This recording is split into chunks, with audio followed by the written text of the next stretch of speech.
nerderotic.com. I think we should get this out of the way. This film ain't gonna flop. You're not kidding. the slightest. Only Depends on how you define been flop. talking about that for a month. I don't think anybody here said it was gonna flop. It's not going to underperform and it's not going to flop. By flop, we mean lose money. It could still lose money. It's not going to lose money. It needs to make $750 million minimum to break even. I know, Odin. It'll be okay. Remember Mario? Well, here's the thing. That one time that you were right. Yeah, keep bringing that up. Not underperform. So what would be your threshold for underperform? I mean, I think this movie's poised to be potentially a $1 billion movie now. I mean, if you're looking at Nolan's history, the fact that it's tracking right now with the early numbers we have, it's tracking to annihilate Oppenheimer's opening domestically and internationally. Now, I haven't had it confirmed yet. There's 2 sources confirming it, but it says that it even broke the all-time record for in-game in Greece for pre-sales. But I guess Greek people didn't want to see this movie. Inflation. So either way, I said pre-sale tickets. I didn't say revenue. I said amount of tickets. Okay. Has nothing to do with inflation. But so yeah, all of his films have long legs. They perform well, even if people don't like them sometimes, which is rare for him. They have long legs. If this thing opens to $250 million, it's set to sail. And it's not going to slow down because unlike most of the internet, people are actually liking this movie. I know that's hard for people to understand, but the general audience actually likes this movie. That's a truth that people don't want to hear. It's a reality that's happening. We believe Rotten Tomatoes now? I didn't say Rotten Tomatoes. Huh. So I think that can you answer the question though? So what would you think is a number that you would consider it underperforms at the box office? I mean, 750. So yeah, to me, like 850, somewhere in that area would still be underperforming. This should be a $1 billion movie, bar none. With Chris Nolan, with this cast, with this much money invested in it, that's what they expect to get out of this thing, right? So I certainly think that 850 million should be considered a disappointment at the box office. Whether it goes past that, whether it's 1 billion, whatever. We'll see. This is opening pretty much how I thought it would. I think we all thought $200 million opening right around there. And then we'll kind of see how the chips fall. But as of now, and this is July 14th, the latest tracking has it 250 to 270 because it's overperforming everywhere. That's just a tracking though. Don't know if that's confirmed. So don't hold me to that, but that's just the latest tracking. And that's cinemas near me. Why? Correct? Not domestic. Yeah, it's going to do well. Cinemas near me are round. And I also like Odin's like we trust Rotten Tomatoes. Look, we have to stop looking at Rotten Tomatoes and every time it's high, fucking say, oh, this verifies our things. And every time it's high, if you don't like it, be like, oh, it's just bullshit. The reality is all of the people, for the most part, who went out to watch this movie and have hooked up through Fandango to verify that they've seen it so they can do a Rotten Tomatoes score. These are the people who are most excited for the movie, period, bar none. End of story. The people who saw it fucking opening day, people who bought their tickets forever ago. So the idea that all of those people liked it is not a surprise or a shock. Not and we should also remember that now with the verified audience score for Rotten Tomatoes, an 89 or 88% is more like a normal 60% from back in the day. Correct. Because like Supergirl sitting at like an 85, I think, right now. Exactly. Yeah. Here's the thing, like because I've seen a lot of people saying like, well, I looked around, my local theaters were empty. My local theater is not a big area. It's normally never filled out. This was almost packed out on a Thursday at 3:00 in the afternoon, and the reactions of everyone in that theater were like in-game level reactions to the movie. They were responding, like, you know, they're not just sitting there passively watching this. So audiences anecdotally are not bored with this. And there was a lot of different people, older people, younger people, like, you know, across the board. Not a lot of black people in there, thankfully, but they were probably sleeping still. They were going to go to the 7:00 showing. But yeah, like people like this movie, man. And when Josiah walked out, he heard like 2 like Gen Z like girls talking. They go, "That movie was amazing. It's one of the best movies I've ever seen in my life." Normie audiences are going to like this movie. Dude, they're running 24-hour showings in New York's Lincoln IMAX. 24 hours. They're running shows, and they're all sold out.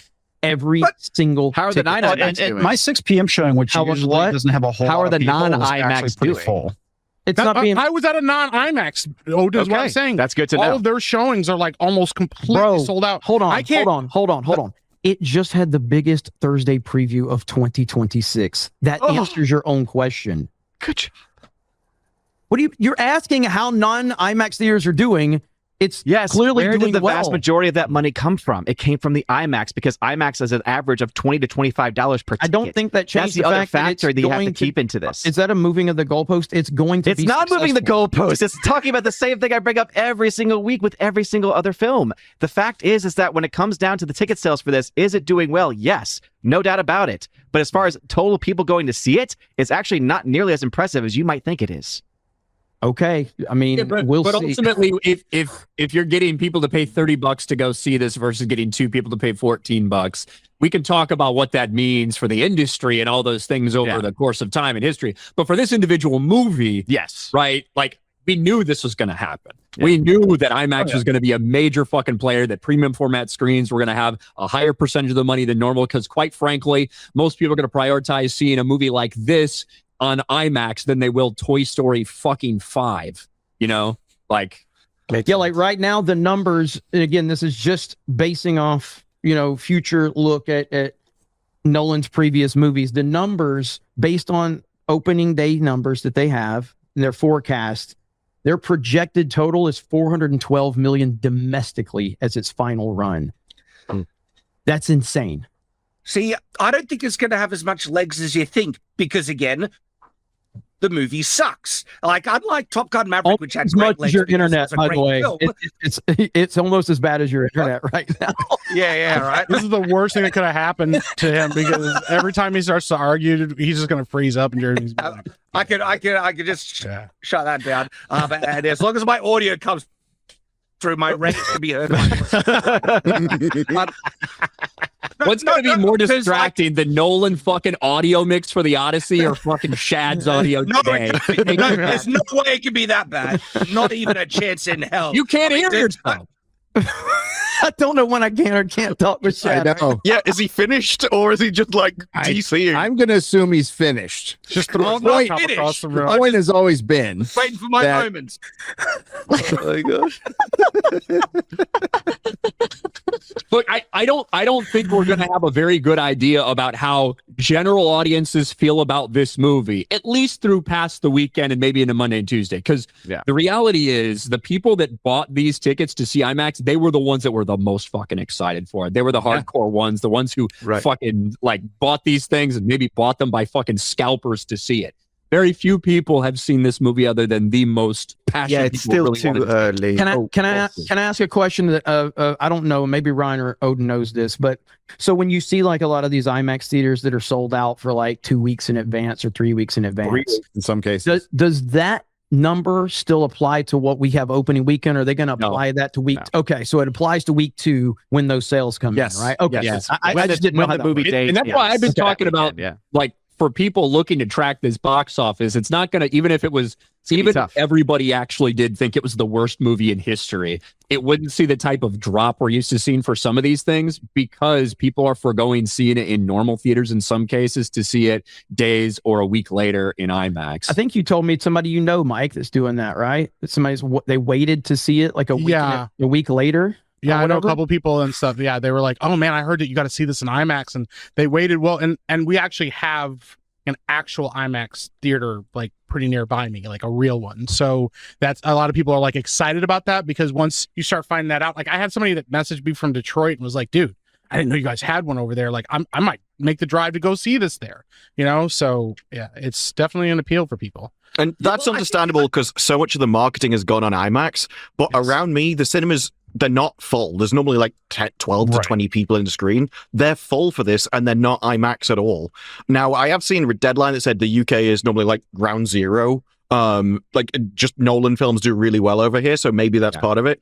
But I would have disagreed with Jeremy last week. Like what I'm seeing in the screens around here, way more people are going than I expected, even in normal screens. Yeah, I think it becoming a culture war punching bag, but also just the conversation. If you just push the culture war stuff out, the general conversation has made this a cultural event.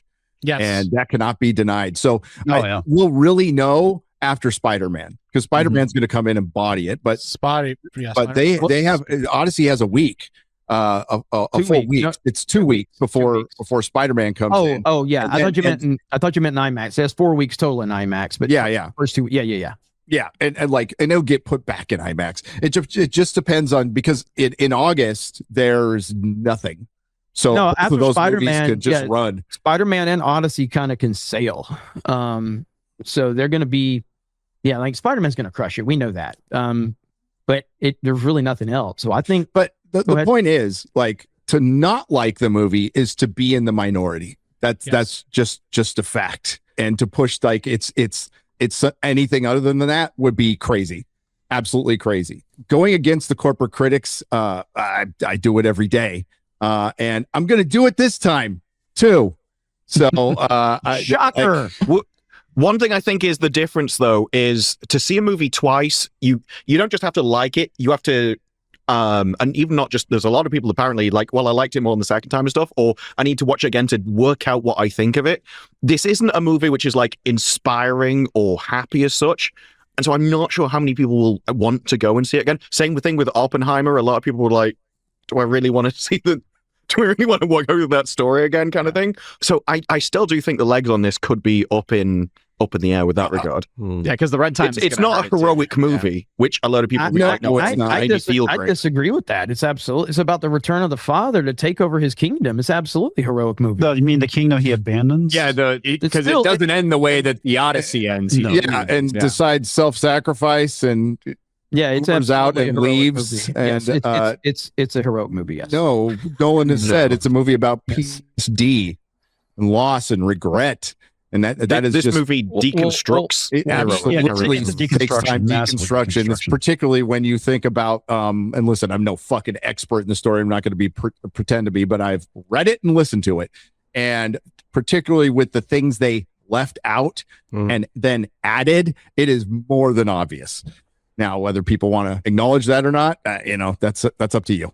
But yeah. Well, the problem, this is a thing, and this is like getting kind of into the weeds a little bit, but a lot of audiences, especially normie audiences, have been trained now, because deconstructionism is the go-to for storytelling, that means depth, and that means like that they watch something profound because they watched a deconstruction of a major hero or a major story. And so a lot of people, and to Disbrew's point about people going back to see it, I've heard a lot of people say, I watched that and I really liked it, but I kind of think I need to see it again. I don't know. There just feels like there's a lot going on that I didn't catch the first time around and stuff. So that's the thing. I don't know. I think for some people, they think that to watch something profound. So maybe they're not inspired when they leave, but they feel like they watched something that was important to culture and important to the zeitgeist of what we're dealing with. And so they're going to feel like they need to go back. And here's the thing, whether or not you like them, you could shit all over this movie as much as you want. Christopher Nolan is a master of manipulating his audiences. He does it all the time. It's why you should go see his movies twice if you're a critic, because a lot of times the first time you see it, he is throwing you off constantly with sound design and set designs and the way lighting works and stuff. He knows how to manipulate people when you go see his movies. So a lot of times you might walk out of that if you don't know what to look for and go, I don't know what I felt actually, because there was a lot happening here. No, don't be fooled by that. Don't listen to Mike. Don't think that there's something deep or meaningful that you need to watch a second time to understand this film. No, this film is just nonsense and crap. This is like crap smeared on a canvas on a wall that, hipsters are looking at. That's as ridiculous as somebody that says it's a masterpiece. That's as ridiculous as somebody that says it's a masterpiece. When I walked out of like The Dark Knight Rises, I loved that movie because I was like, wow, Batman, the conclusion of the trilogy. The second time I watched, I was like, this movie's actually not that good. There's a lot of problems. Like, it aged poorly because when you first watch it, you're watching Batman and you're excited and there's a lot of stuff going on. People are watching a story that they all have like a tangential understanding of because they grew up with it. I read it in middle school, or I remember reading it in high school, or, oh yeah, I did a paper on that in college. So everybody's feeling like they're attached to this story. So you can say as much as you want the story is dog shit and nobody liked That's it. how he feels about the movie. I mean, but yes, but a lot of audiences are going to walk out of this and think they experienced something important. I have heard. This isn't that story. It's on a surface level, and I'm not saying you can't get additional information from a second viewing. Like for me, I didn't like Megamind when it came out, but my second or third viewing, I actually noticed a lot more, and it's actually one of my favorite films now. Okay, so actually you can see more on second viewing. Megamind is great. Don't get me. Say something that makes you sound awesome, and then all of a sudden you'll bring up something like Twilight. Now, Megamind. You're like, when I went back and watched Megamind for the 5th time, I was like,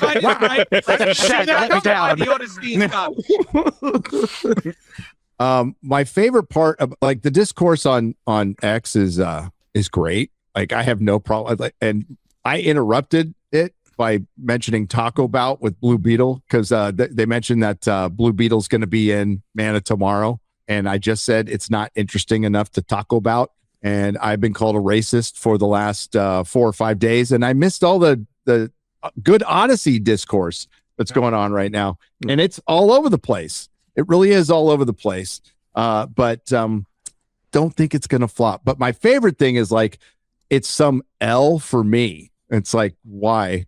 Oh yeah. Because we got you, Chud. It's like wrong, even though we never said it was going to fail. Yeah, we got you, Chud. Let's say for the sake of argument, someone did, and they were like, "Oh, it's going to get 150 million." It was possibly wrong. It's like, "Oh, you're wrong." It's like, well, it's a prediction of the future. Do you think they can see the future? I have no problem making guesses of the future that are then wrong, especially after what do you expect? Obviously, you're going to be wrong at some point. Well, okay, so I will push back a little bit, right? If you are like, maybe not just a one-off, anybody can be wrong about shit here or there. If you show like a complete and total disconnect with what reality is, right? If you're one of the people that predicts this movie is only going to make $200 or $300 million, it's going to flop and fail miserably. And you saw some of that going on, especially in the political sphere. Mm-hmm. If you are that out of touch with reality, you shouldn't be listened to. Yeah, you know what I mean? What you want to happen. It's like projecting your desire, which you can be legitimate, but you're projecting your desire without following data. Mm-hmm. Yeah, and I think it makes you look foolish. I'm not talking about anybody here. I'm talking about in general, the people who have been pushing so hard. And I think it's people who are not in touch with the entertainment space, but they see massive clicks and they're, so whether they actually are just ignorant, whether they're just saying whatever they have to, people that are saying shit about this movie because it's hot in the algorithm right now. And they're saying things that end up making anybody tangentially on their side look foolish by in turn. That's where a lot of that fucking negativity is coming from. And we see the other side and the opposite from when they said Supergirl was going to make, $1 billion, $2 billion, right? Mm-hmm. Yeah, because I'll fucking laugh at people that said Mandalorian was going to make $1 billion. Yep. And I think we should laugh at that because it's out of touch with reality. Yeah. I would say the same thing for something like this if you actually thought this was only going to be a $300 million, $300 million box office run. Nolan changes the game. He's the biggest star in Hollywood. He puts butts and seats on his name alone. It doesn't matter what he makes. And even if this thing did flop, which it will not, wouldn't affect his career in any way whatsoever. He is still the big dog in Hollywood. He gets what he wants, and he's got a very passionate and ardent fan base that is that we'll hear from. We'll absolutely hear from. You think Snyder fans are bad? Wait till you see the Nolan bros. The Nolan bros. With that being said, I think Jeremy's victory lap is a little premature. Because I certainly don't think this movie's guaranteed to be $1 billion. We'll see how regular people do feel about it because we have very few actual reactions. We have critics and we have the most hardcore of hardcore people that had to fight other people in the queue to get these IMAX tickets right away. That's predominantly the reactions we have. So we'll see what happens. Yeah. We'll see it play out. Doesn't change at all how I feel about the movie. Yeah. I was gonna say I gave this a 6 out of 10, and I still got called a racist. So I think you. Well, I mean, you are, but two things can be true at the same time. Yeah. Well, the difference is, Mike, if you hate yourself, then you're racist. Yeah, right? I'm just depressed. Well, I said told somebody the other day on Twitter from another country. They said you're racist. I said no, I'm xenophobic. I saw that.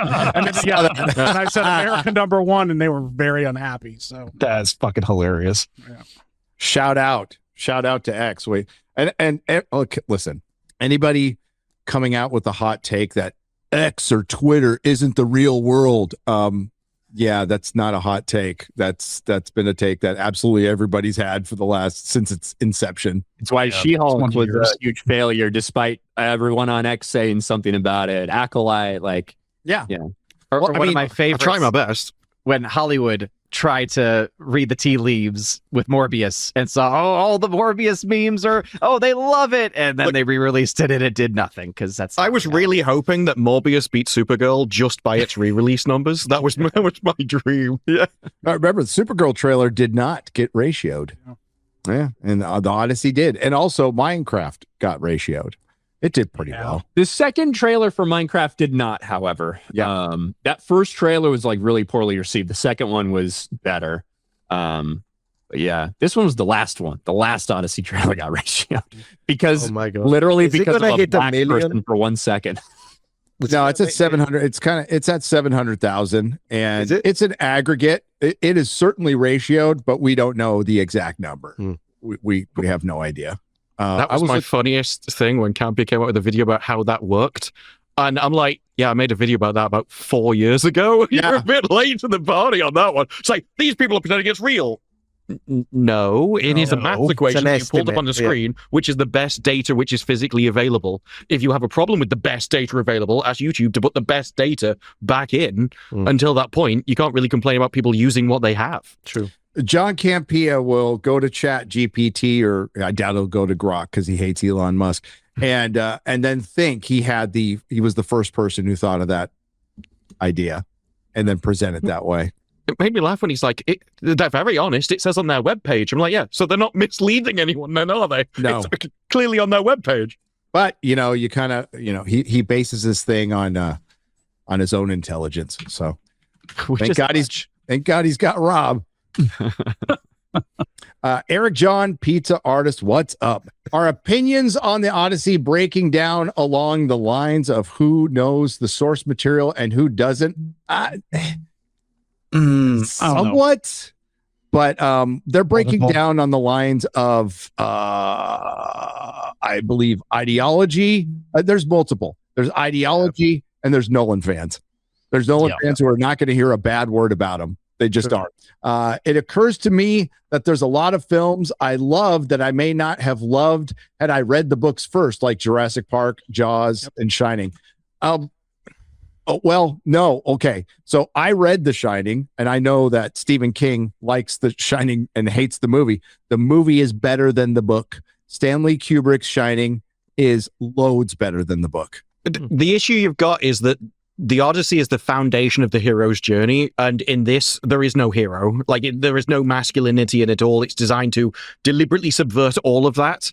And it is all of the modern movies. It's got all of that stuff in, but now they've just done it to them. So even if you don't know about the Odyssey, as long as you appreciate sort of masculinity, the indomitable will, no matter what you go through, just continuing on with your mission, you won't like this. You won't like the messaging of it. Yeah, you don't want to get lost in the minutia of it wasn't a perfect adaptation as far as the events. It's what Disbrew just mentioned. Spirit of the story and the through line are very important. That's something Peter Jackson, in my opinion, did capture in the greatest epic and trilogy of all time, Lord of the Rings. It captured the spirit of Tolkien. It didn't undercut any of the characters. It might have taken, some valor or glory from, poor Glorfindel. But other than that, it did its job. This one changes Odysseus. And if you're aware of it, it's going to bother you, especially when you sense out the motivation behind it, which Disbrew just said they haven't made a secret of whatsoever. True. I think when it comes to movie criticism, you have people that really like the technical aspects of how it's made, the editing, the lighting, all that stuff. Then you have the thematics things and the stories. But depending on it's just a fun factor for people. Everyone's gonna review things differently and have different priorities. And go ahead. I just think with the themes, it's you may not like something and not know why, and that tends to be a thematic thing that you may not know why you feel not satisfied at the end of the movie. It tends to be something down to heroism or something a bit deeper than just camera angles or lighting and stuff. Yeah. Did you guys stay through the whole end credit scene for the Odyssey? Oh no. No, I did not. Oh, you guys missed this, huh? Miss what? Wait. Oh, God. Tina and Telemachus will return in Spider-Man Brand New shit. Day. I should have I stayed. Wow. I thought you meant the song. I was like, I heard that song. I was out of there. Same. I was out 15 seconds. But no, like Zendaya and Tom Holland are going to be like in another huge movie. And John Bernthal. Yeah. And John Bernthal. Yeah, Mhm. that's true. So they delayed Spider-Man Brand New Day. Sony did, so Tom Holland could be in the Odyssey out of respect to Nolan, right? And then they released the movie 2 weeks afterwards. Mhm. I don't think they're worried about losing any money at all. No, in fact, that helps their stock a lot because they're like, Well, oh, that's dude, just like with with the success of the Odyssey, people will forget all of the other failures and go, woke isn't dead. Woke's back, everybody. It's like, okay. Oh my gosh. And when Spider-Man comes out, it's like, what superhero fatigue? And it's like, okay. All right. Go make an Ant-Man movie. See how it does. That's why I don't think it's a problem, because even if you want to take that attitude and you double down for the next 5 years, it's not going to be you that benefits from that. It's like, No. it's just more content at the end of the day, if that's what you really want to do. Hell yeah. Listen, I am holding out for the Acolyte season 2. I'm holding out for She-Hulk coming back. Let's go. The Bloody Damn Reaper for $199.99. Damn. So the Odyssey sucked. The only casting that even remotely worked was Samantha Morton Cersei and oddly Zendaya. The dialogue was horrid. Travis Scott and Elliot Page were laughably bad. Movie was just god awful. I have no doubt this will win a shit ton of awards, yet it deserves none of them. Do not doubt it. Oh, I don't doubt it either. And it will be mostly motivated as a clapback to the Chuds. Yep. And the culture element. That's why one woke after another. Jesus Christ, that was a bad movie. I don't think Samantha Morton gave like all that great a performance. I think that's being glazed pretty hard. Like, I think the scene is like a powerful, weird, horrific scene, but I don't know if her acting it really has anything to do with it. Well, how many people said it was on the level of Heath Ledger? It's like, fucking shut up. No. Close. She just like rubbed faces. the moment was wild. I mean, you don't see stuff like that in movies a lot. I was like, that's crazy. It was really creepy and off-putting and disturbing, and I think it worked. Like horror movie. Same thing I think about the Cyclops, the initial Cyclops reveal. Yes, I think that moment, like horror-wise, was actually like well done. The problem was that you continue to see the Cyclops and continue to linger on it, and the more you get to see it, it's like, like, why did they make it this design? Why did they do this? Why can't he fucking speak? Why isn't he like? But the initial horror of it, I think, was well done. The problem is you end up seeing way too much of it, and because they changed so much anyway, you should have just kept it a huge fucking mystery. And I think it would have been more powerful that way if you're going to change it. But in reality, you shouldn't fucking change it. You should keep it the way it always was. Yep. And get your nobody pun in there. Yeah, that one is crazy that they removed it. I appreciate that they didn't remove him eating the people alive, because that is the opposite of Zeus' law, in the sense that you're supposed to feed the people that come to your home, and he feeds on them. So it's interesting that there is... It's supposed to be like indicative of that Kronos, where he's like eating the one of his children, wherever. Right. Yeah, I thought it was cool. But yeah, I agree. The more you see him, the worse it gets. And that was actually something I liked less the second time I saw it. I was like, yeah, the horror aspect is really cool, but unless you're going to hide him or keep him really obscured from everybody, and so there's this mystery of what it really looks like, the horror goes right out the window. Yeah, you really struggle with that though, because even in the story, he goes to sleep in the same cave with them, like he is trapped with them, and so nothing stops them just taking a torch over to look at him. So they are kind of limited by the environment. Yeah, well, that's why you lean into what Ryan said, which is you don't change it, and now you go from something that's scary to an intellectual conversation about this thing and the power it exists as, in the power that these men have, and yeah, and you've got other Cyclops on that island, right? That's why the nobody thing works. Like it's, that island, meaning my island. Sicily. Yes. Yeah, and Odysseus gets him drunk to wash down his friends that he just ate. You know, that part, take it out. Fully removed. Yeah. And when it comes to all the critic scores and stuff too, and everyone's like, oh, they're all fake. And it's like, look, there are definitely some critics that are just going to say something to own the chuds or whatever. But in general, throughout his entire career, critics have, for the most part, loved Nolan movies. I think the lowest rated one is Tenet at like a 70% on Rotten Tomatoes. And I think all the rest of them were like mid to high 80s and like 7 in the 90s. So this is kind of along the lines. I mean, Oppenheimer was like 94% a couple years ago. Critics love Nolan. So you have Nolan, which the critics generally love anyway. Then you have a little bit of a twist of feminism, a couple woke castings, a subversion of this. Like, it's everything lined up for the critics to glaze it. So it's not surprising to me that they love it as much as they do. The question will be, how does it resonate with an average normie audience? I've never seen like a Nolan movie that I fucking despised or hated or anything, right? But I don't think he's like the fucking greatest thing since sliced bread, whatever. But he's good with the critics. In general, the audience likes his stuff. All of his stuff makes money, right? So obviously there's something there that is appealable. This is probably, maybe it's just because it just came out and because there's so many things to be bothered about it, because it is subversive. But this is probably right now the Nolan movie that I've seen that I dislike the most. You know? That's fair. It's not it's certainly in his lower tier of his films. Like, I don't think this is not going to boost his career or like. It is interesting though. Like Chris said, that he thought that some critics, because there was like a week or more of hype of everyone saying this is the masterpiece, it's a 10 out of 10 amazing thing, that could have made some critics scared to actually say what they really thought about it. And if you go and watch Grace Randolph's non-spoiler review, she starts and goes, I really didn't like much of this movie, but it's my favorite movie of the year. And she comes across like a hostage victim who is like coping for the first half of the entire video, saying how much she hates it, but it's her favorite movie of the year. And it doesn't really make any sense. And even in the end, doesn't make sense.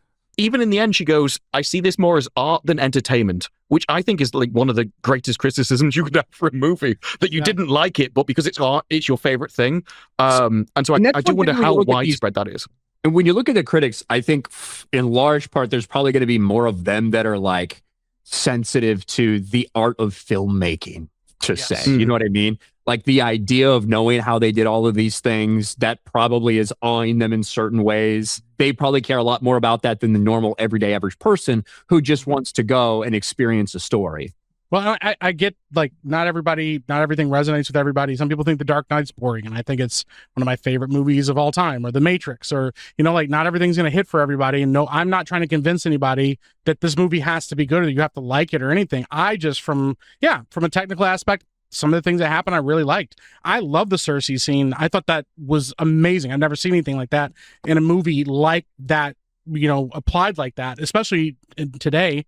But I don't think this movie is going to be one I talk about 10 years from now. I still talk about The Dark Knight. I'll still talk about Oppenheimer. There's a lot of really good movies that he's done, and has a good legacy behind him, but he's not infallible as a director. So I think if Emily Wilson's translation was designed to go into universities to teach students how to write, this is designed to go into film school to teach people how to make movies, so that they then create the next future generation of things to reinforce their ideology. So I think the grand plan is deconstructionism. I said that in my Twitter review too. Like, deconstructionism is all over this film, and it is one of the laziest forms of like writing and storytelling that exists, because all these fucking pretentious fucks went to some fucking college and they were told, if you destroy the heroes and destroy the hero's journey, you really are like, and they're like, that's how you write your own original stories. You're not doing anything original. Like, these people that wrote these characters do with their flaws, where Odysseus is not a perfect hero or not a perfect man. It's his flaws are in the story. So deconstructing it is just pointing out the shit we already knew, unless you're trying to find a new angle for it, which is the patriarchy, which is not a good vehicle for writing a story.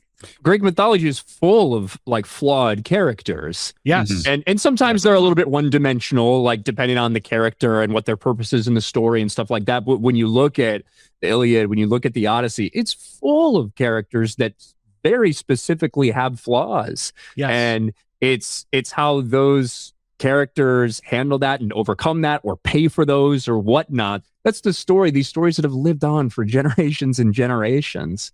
And I don't think we need to look at can we improve this? Yeah. Because it's lasted a pretty long time the fucking way it is. Yep. That's why when people talk about one-dimensionality, it's like, yeah, they're one-dimensional, but it's because they were in the story to tell a specific purpose, and that was it. There was no need for them to be well-rounded human beings, because they were only... Like, Helen of Troy is there because she's attractive. That is the only reason. It's to show that men will do huge things just for an attractive face. She didn't need... You don't have to make it about a personality. It doesn't make any sense when you start that kind of thing. Same with Penelope. She was just there to be loyal to her husband. It's a weird writing that we have to add in a load of extra paraphernalia that is unnecessary to a story that just makes it boring. Mm-hmm.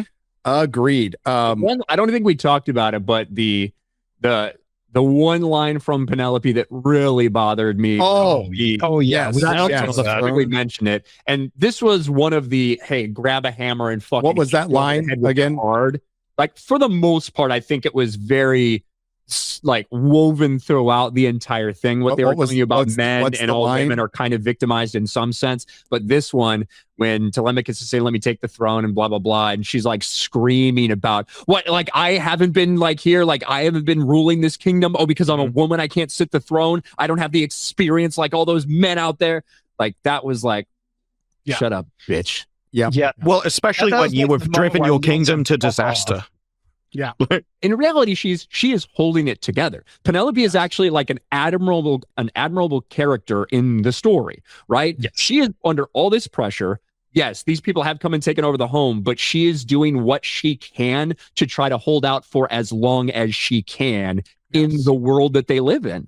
You know, she's just as cunning. She's using cleverness, just like her husband, to try to get through these things, to unravel the wool. So it takes her forever to make the shroud, you know? And what I love is that when that stops working, she just sets a challenge that is honoring of her husband. And I've said that many times before. She straight up says, all right, motherfuckers, you want to do it? Then do what my husband did, and then you can have my hand. And they're like, well, we can. She's like, because you're not him. And like, it's the one thing that gives her enough time for him to return, which is kind of like a really great way of honoring the legacy of a man that you care about and love. And instead, this story kind of makes it seem like she's just as much of a victim as everybody else. And it's weird because like at one point, Telemachus is like, I kind of think you don't even want dad to come back. I think you're just kind of a bitch. You don't even want me running things. And she's like, he's like, stuff it, mom. I was like, damn. All right. Well, you know. Garrett pointed out a line that I thought was poignant when Penelope was talking to Telemachus. A structure, when they were talking about the house, a structure is nothing without people's respect for its meaning. Interesting line to put in there. Interesting. Yeah. That one line was bad. Yeah, it was bad.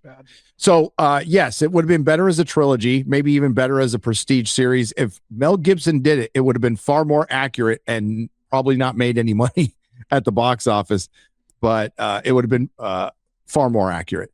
I think the biggest difference is he's religious. And that you needed someone who's religious that could think in the spiritual aspect rather than trying to drag it down. The moment you remove the gods, all of the messaging he was trying to say falls apart because it was the punishment of the gods underpinned the morality of the time. Otherwise, you have pure force, but he seemed to not like force. So he eradicated any kind of restraining order and just said, everyone should live in peace and harmony. Well, that's not realistic. And Odysseus is one of the most, in terms of respect for the gods, the one who provided the most offerings, the one who always gave the best offerings to the gods. Like Athena favored Odysseus, like before all this stuff happened, right? During Troy, because he was clever and she valued like the things that Athena values about herself, she saw in Odysseus, which is why she helped him and protected him and all these things. So like that connection with the gods is very, very present in Odysseus's life.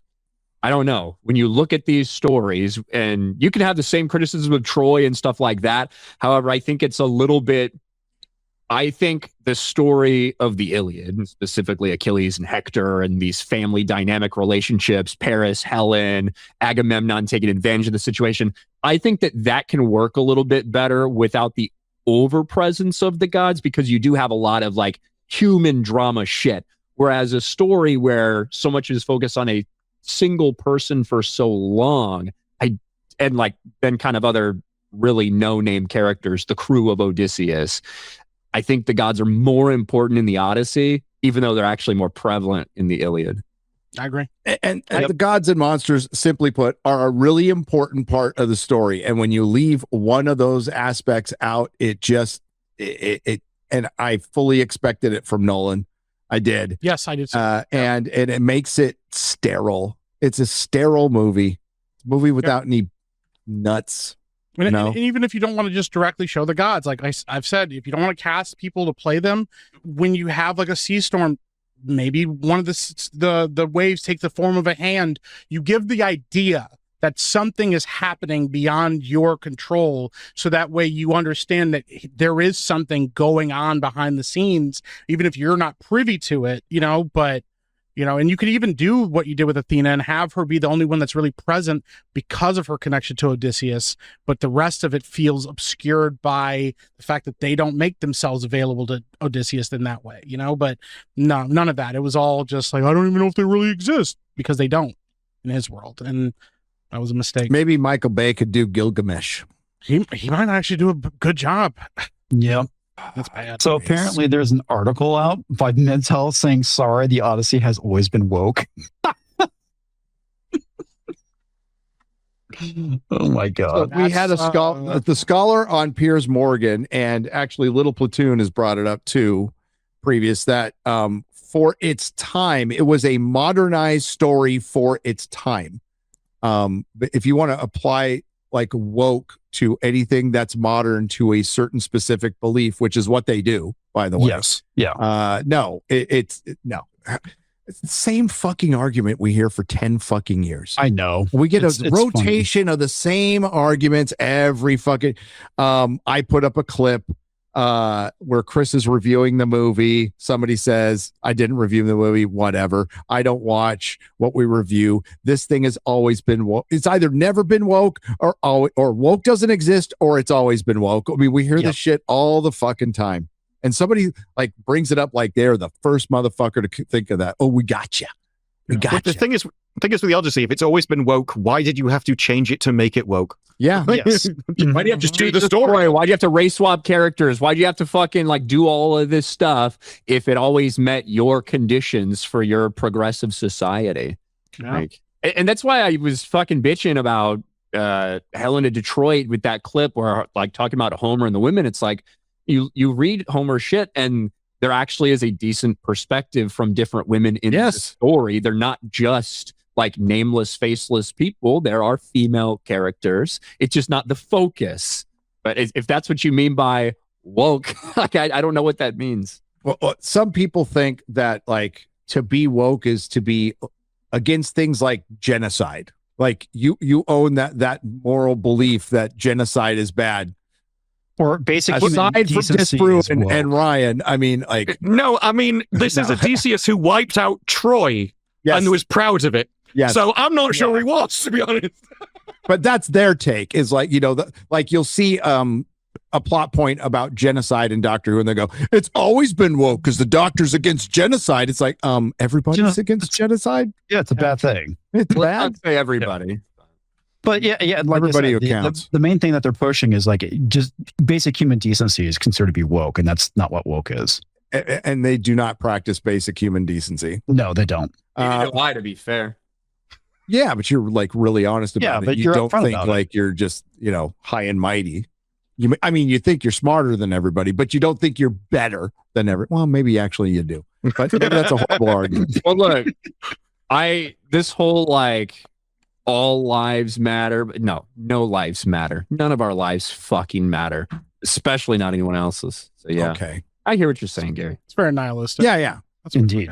Well, and the whole like, some people are better than others. They are. Yeah. That is a fact. Hands down. That's reality. Nerderotic.com. Please subscribe.